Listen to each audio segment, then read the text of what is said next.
Well, we have an interesting problem today, and of course it's one of those situations that will never be solved to everyone's satisfaction.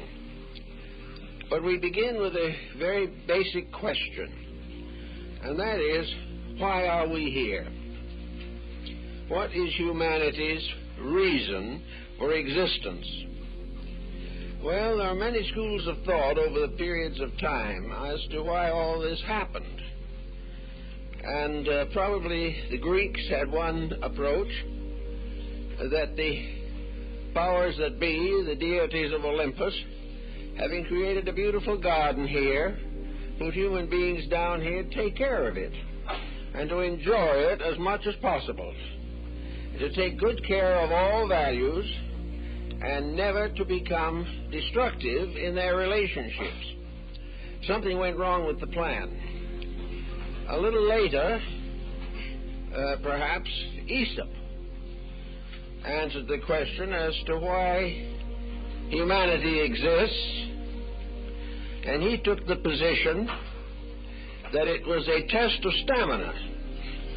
In other words, the gods had as their principal occupation the casting down of the great and the lifting up of the lowly. Well, that had a considerable meaning back in those days, but it isn't as vital now because the lowly do not seem to be coming up as rapidly as they should. So this theory was cast aside.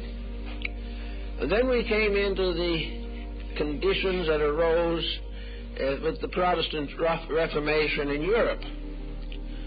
The school children of that time were given a little doggerel to recite.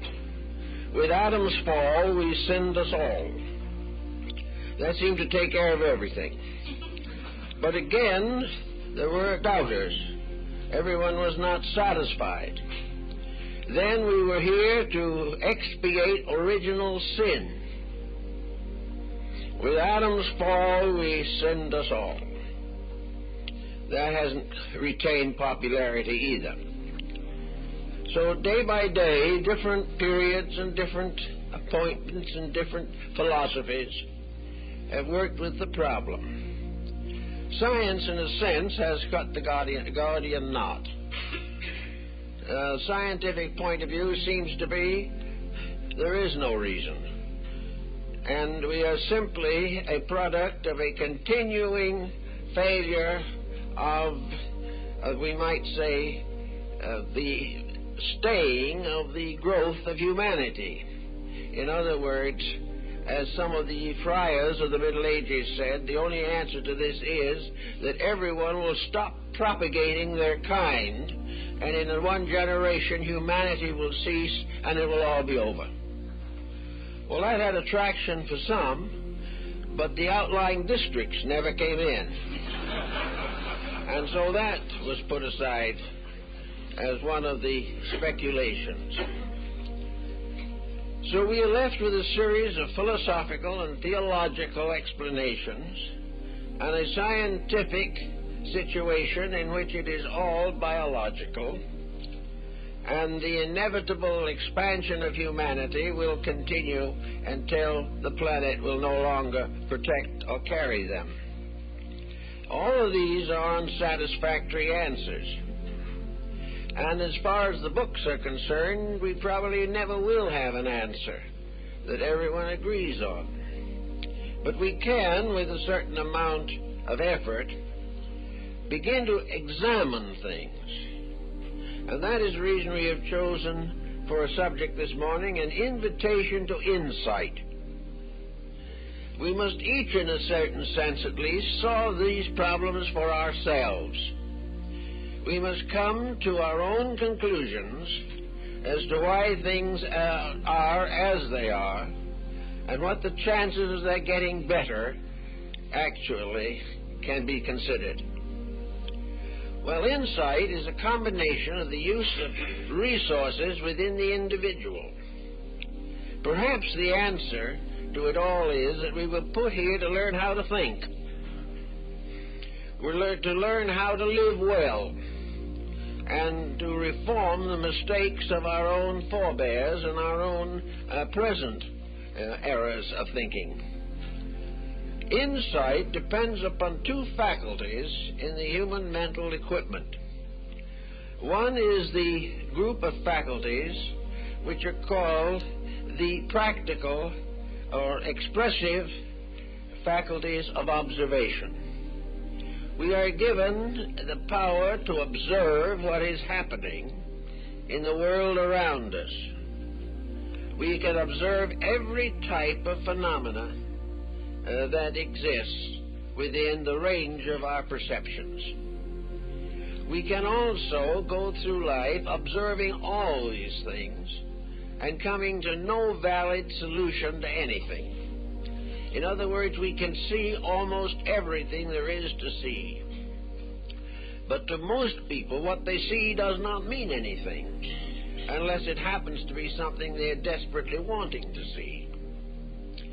We do not use the powers of perception which we have in order to find some type of depth dimension in our observations.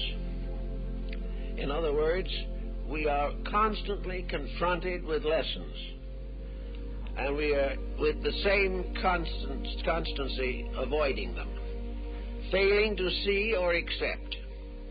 We go from day to day living largely upon our own notions. If we like things, they're good. If we do not like them, they're bad. If they require a great deal of thinking, we will pay someone else to do it for us. And as they probably did not know any more than we do, the bill is high and the consequences are very minimal. We do not use the faculties of observation. Everything that happens is more than just a picture moving by. It is a compound of living factors. We see the consequences of badly run business organizations and the sign of bankruptcy that appears finally on the door. But this means nothing to us except somebody went bankrupt. It has no bearing upon our lives. We do not observe the causes, the reasons, and the circumstances associated with the phenomena we observe every day. Now, in addition to this, we have another group of faculties, which are called the reflectives. These faculties are the meaning faculties. They are the things that, within our own structure, that induce us to contemplate, to consider, and to philosophize upon the common circumstances of the day. The eyes tell us what's happening. The reflective faculties try to explain to us what these happenings mean to us every day. Evidently, we were supposed to do something in this area, or we would not have been given this allotment of faculties. We would not have powers to see what is happening and to think about what is happening unless these happenings had some meaning, some value beyond what we commonly consider. So in our daily living as private citizens, it is not necessary for us to depend upon any of the grand solutions that solve nothing. It is not necessary to follow any system which is based upon merely attitudes rather than reflections and considerations of facts. Bacon refers to the idols of the marketplace, and this is a very good observation. The marketplace is the common world in which we live. The idols of the marketplace are the attitudes, beliefs, and opinions which we cling to because they are held by those in the marketplace. We feel that the marketplace sets the standard which we must all live by. Whatever is believed by the merchant must be believed by the rest of us. Whatever is important to the man trying to make money is important to the individual who would like to try to make money. And that covers most folks before it's over. But the idols of the marketplace are the attitudes, opinions, legislations, policies, and concepts with which we are constantly bombarded. And these are the idols which are not of any valid significance, but they take the place of ideals. An ideal is a concept that is held with reverence. An idol is something that is worshipped for profit in most cases. So the idols are, we've always done it this way, so we'll keep on doing it.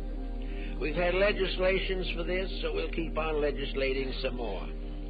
We have managed to wander through a number of economic crises by old-fashioned policies, so we will continue to wander through, but we won't solve anything. So the idols of the marketplace become the symbols of the practical policies that we are all trying to live by.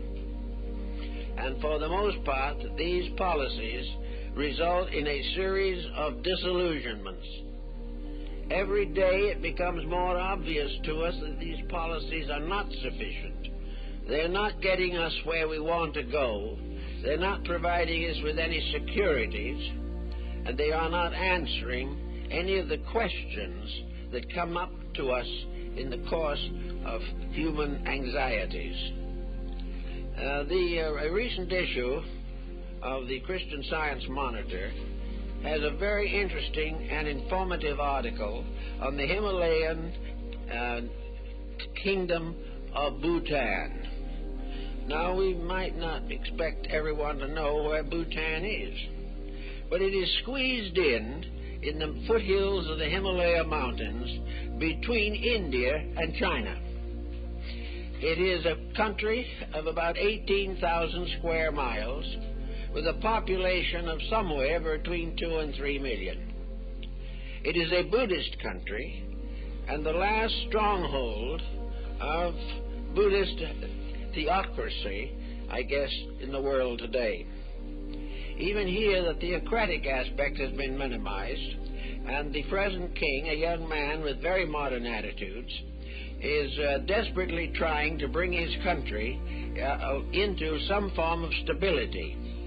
The point of view is very basic. Bhutan is now, according to the official statements, about to join the 20th century. And they're very uncertain as to whether they're going to survive this joint. Because the moment they come into the 20th century, the Chinese have their eye on them on one side, the Hindus have their eye on them on the opposite side, and all nations with importing and exporting interests have both eyes on them. These people lived quietly in a sheltered little kingdom. They had no money to speak of, but they had no poverty, practically, because everyone was equally indigent but comfortable. They were ruled over by a rather benevolent young man who apparently was very much interested in trying to keep the country on its feet. Up to that time, it had been completely ruled by the Buddhist monks, because it was a Buddhist country. These Buddhist monks still have a very great deal to say about the management of the country, but it is now a sort of a mutual agreement between the religious and secular governments. Bringing this country into the modern world is almost like bringing a newborn babe into modern society. Everyone's very happy at the thought, and with a little more serious thinking, everyone starts to worry. And this is true. To meet this emergency, the Bhutanese people have decided to open the country on the India side and are building roads. They have already received grants from various funds for national improvements and so on, and they are trying desperately to establish an enduring state and hold its independence, although they are reasonably certain they can't do it. But at the same time, they are being led now by a very young but very optimistic fellow who is a graduate of the University of California. And he's gone back to help them plan an agricultural expansion program. So there's movement and anxiety and trouble. And this little independent country is gradually recognizing that it is about on the edge of being swallowed up by something bigger than itself, and against which it will have no protection whatsoever. Now, this type of problem makes us wonder a little bit as to the preciousness of entering the 20th century. Very few people have found anything about the century at the moment that is truly enjoyable. We have more than we ever had before, and still want more than we have. We have bought up and taken over in one way or another many independent states, and very few of them are any better off than they were before. They are becoming industrialized, but this is presenting them with another problem. When everybody produces everything, who buys? When we put all the machinery in somewhere else for somebody, and he starts manufacturing the goods, who's going to buy it? Can we buy it simply because we put the machinery in? We're already making more of it ourselves than we know what to do with. So all this progress seems to be under the general heading of Bacon's Idols of the Marketplace. The marketplace is world economics. The marketplace is buy, sell, barter. And the marketplace reserves its greatest benefits for those who are able to dominate on the economic level. So we sit back and we think about all these things, and we try to bring these faculties of our own minds into focus to see what we can make it mean, how we are going to interpret and understand the world that we live in. Well, one of the first things we're going to have to do is to escape from the hypnosis of the marketplace. We're going to have to begin to do our own thinking, whether it be good, bad, or indifferent. We are individuals. Each human being has the potential of improving in knowledge and insights.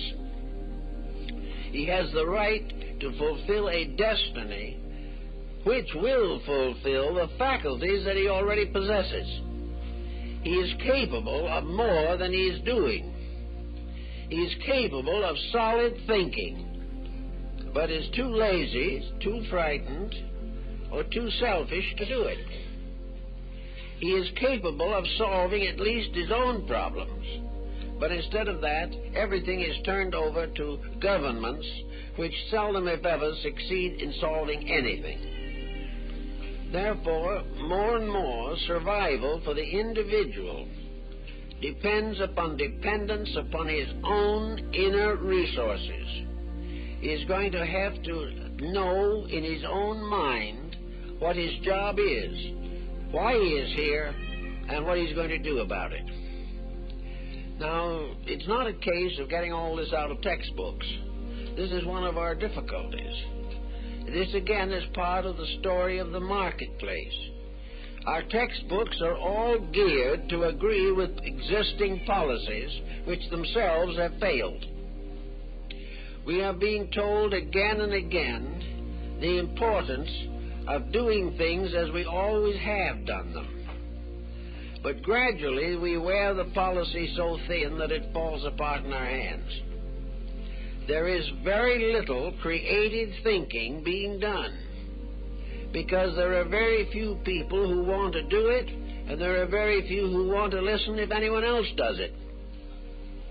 So, out of it all, there comes the important problem of taking care of ourselves. Not in a selfish sense, not in an egocentric way, but we have been given at birth a body from the infinite. We have been placed here by a power beyond ourselves, and it is our moral duty to do what we can to make this gift that has come, ourselves, make this gift important to the world in which we live. It's not who is going to be the next dictator. It's not the political advancement of the individual that we are primarily considering. The primary consideration is that the individual shall reach a point where he is a normal human being. Now, we have two words that we often use interchangeably: normal and average. Normal to a philosophic thinker is a condition of being correct in the face of nature. A normal person is one who is keeping the rules of the game, the rules that are bigger than himself and bigger than any human being. Average is to try and do it as well as the next fellow does it. And if the next fellow does it badly, that excuses us from doing it the same way. Average is to be like everyone else. Normal is to be according to law. Not man-made law, but divine law. Now, what is the normal state of man? The normal state of man is health, physically. He has remarkable recuperative powers, and the body has been given all kinds of protections against the common ailments that affect the flesh. To keep the body normal, the individual has to keep the rules of health. He has to be moderate in his appetites. He must be normal in his activities. He must do things in a way that will protect his own well-being. The moment he goes against his own well-being, his normalcy is damaged. And if he damages it sufficiently, he leaves this world before that which would be his expectancy. So in the body we have a problem that no one else really can face for us. Yes, we can go to the doctor and we can get the pills, and the first lot he gives us we are allergic to and have to throw them away, and with them the $22 we paid for them. Then we try another group and something else happens, and help is left to someone who is trying to restore the damage we have committed against ourselves. Instead of trying to get over these ailments, there is a new group rising which has a future, namely the people who believe we should start well and stay that way, and not permit ourselves to dig our graves with our own appetites. So in a way, the body becomes a symbol of the whole economy. In order to keep the body in good condition, we gradually have to recognize that it is an instrument. The body is a vehicle. It is a cart, as the Indians called it. And this cart or vehicle or car, chariot, bicycle, whatever you want to call it, exists because there is something that it is carrying. The body is not here for its own sake alone. It is here to serve as an instrument for something else. And that something else is the dweller in the flesh, as it was called in India. There is something living in this body. This something is a great mystery also. You ask all the different branches of learning what that something is, and most of them will give different answers. But regardless of what we call it, there is something there. And this something uses the body. Now, body is like any other machinery. It's very valuable. It has many uses. And the dweller in the body must maintain this instrument. And he must maintain it by guarding its functions, maintaining its equipment, having proper control of its fuel, doing everything it can to maintain the length and health of that body. There was an article in the paper not long ago about an automobile that had been driven 1 million miles and was still going. Well, somebody or some bodies took pretty good care of that car, or it wouldn't be here after 1 million miles. There are also individuals who, for no reason that we can specifically point out, intentionally or unintentionally did something right, and they are also getting along in one way or another. But the majority of human beings, for one reason or another, are ignoring the rules of the game. They do not play life as a serious matter. And at the same time, if they try to make a comedy out of it, they are unfunny for the most part. So we have the body and the party or person or being in the body.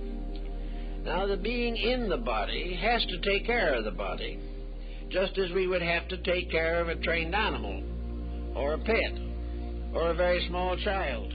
We have to take care of it. And the better we take care of it, the more we learn about it. Most people do not know what the body is until it begins to get sick. They do not know what is inside until it hurts. Therefore, the individual growing up has never had sufficient intelligent understanding of the laws governing his body, any more than he has had an understanding of the laws governing the world he lives in. But he can learn, and he can learn by observation and reflection. He can learn by noting what he does and the consequences. And if the consequences are unpleasant, he doesn't have to do that thing again.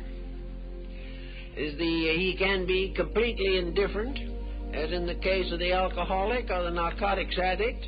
He can simply destroy himself. But this is a very sad thing to have happen, for it has taken millions of years to bring the human being to his present biological efficiency, and the individual himself can destroy all in 5 or 10 years of bad habits. Actually, nature, therefore, has a way of punishing the body if it is not well cared for. The punishment is to the flesh, but the inconvenience is to the dweller in the flesh. The body of itself cannot really complain except through pain, but the dweller in the body can see high projects, great purposes, noble aspirations go to pieces if the body becomes ill. Now, we have another kind of body, the environment in which we live. The environment determines largely whether a body is going to be properly maintained. And what are we doing to the environment? We are polluting it to our heart's content. We are doing everything we can to gradually make the planet uninhabitable. And we go quietly on our way, absolutely indifferent, assuming, of course, that whatever does happen won't be happening while we're still here. But one of these days, it's going to happen while we're still here. So the body having its needs, the person in the body looks around to find out how to handle these needs.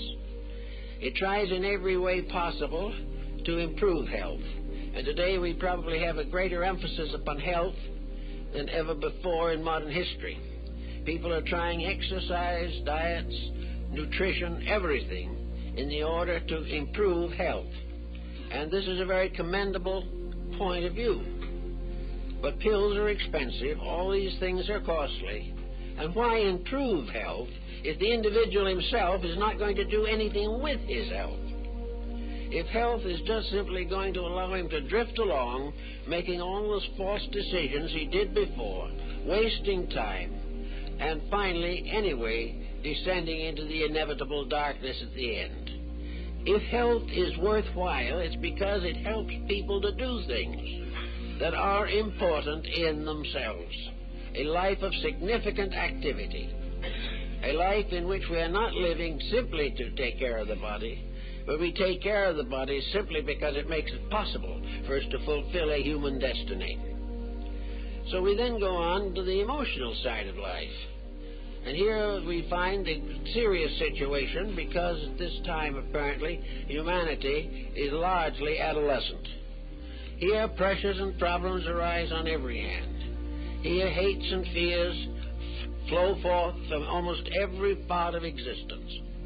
And yet the individual, through observation and reflection, has got to put these facts in order.